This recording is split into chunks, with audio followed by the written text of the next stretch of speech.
Salam Pramuka.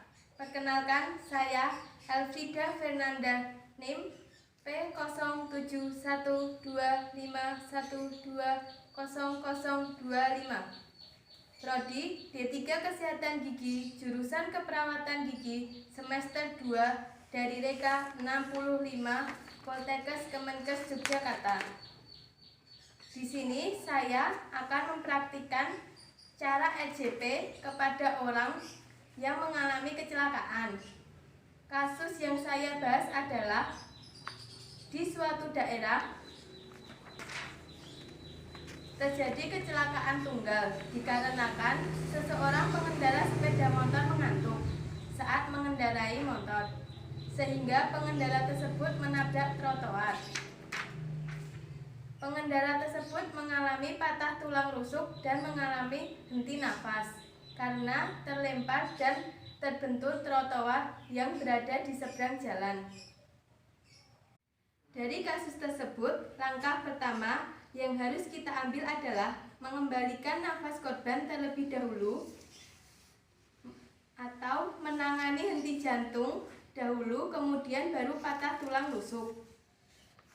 Seseorang yang mengalami henti nafas atau henti jantung belum tentu ia mengalami kematian. Korban masih dapat diselamatkan dengan melakukan pertolongan pertama yang dilakukan untuk memulihkan kembali seseorang yang mengalami henti jantung atau henti nafas. Disebut dengan bantuan hidup dasar atau dapat disebut dengan resusitasi jantung paru atau RJP.